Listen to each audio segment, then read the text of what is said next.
Binata mula sa Coronadal City sa South Cotabato sa oras na sinasapian di umano ng demonyo ang katawan.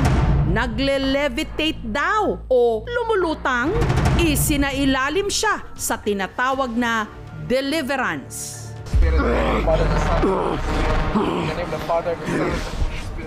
Pero ang di umano sumapi kay Mateo, tila ayaw ding basta-basta na lang daw isuko ang katawang lupa na kanyang bihag.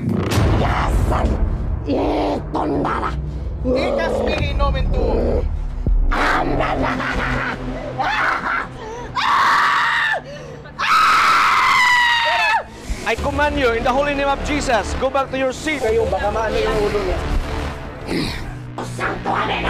Let your mighty hand cast him out of your servant, so he may no longer hold captive this person whom it pleased you to make in your image and redeem through your Son who lives and reigns with you in the unity of the Holy Spirit, now and forever. Amen. I command you, unclean spirit, whoever you are, along with all your minions now attacking this servant of God, in nomine Jesu Christi, tell me your name. Itchi crocem Domini, fugati partes adversae. Itchi crocem Domini, fugati partes adversae. In the holy name of Jesus, I command you to answer.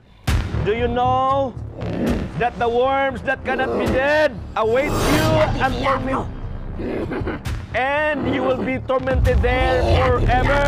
Nuiti Patri Spiritu Sancto, amen. And you will be burned forever. For the Lord Jesus Christ will cast you into hell. Sa kalagitnaan ng exorcism, sa hilakbot ng lahat, si Mateo parang muling lumulutang.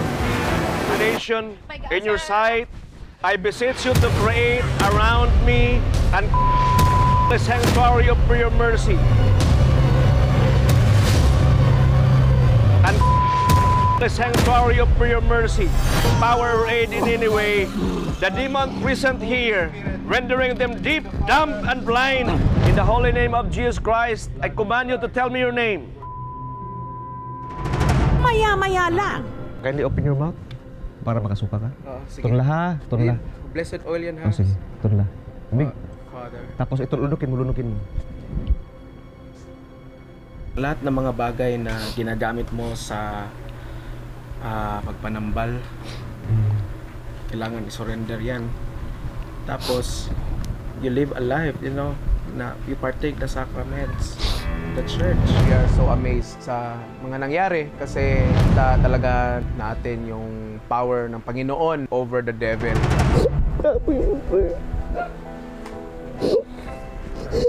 Diba, kape mag...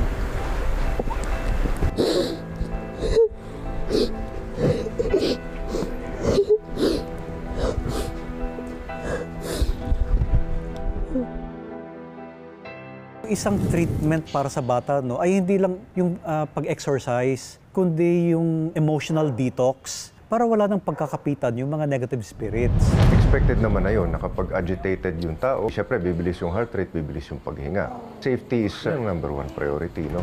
May nasabi siyang Latin in response doon sa pare. Nuiti Patri Spiritu Sancto, amen. Pinaulit-ulit niya in mockery of the priest. Yung mga Ginagamit niya sa panggagamot. panggagamot ng nanay niya na binibigay sa kanya, sunugin talaga yan para hindi na siya magagamit.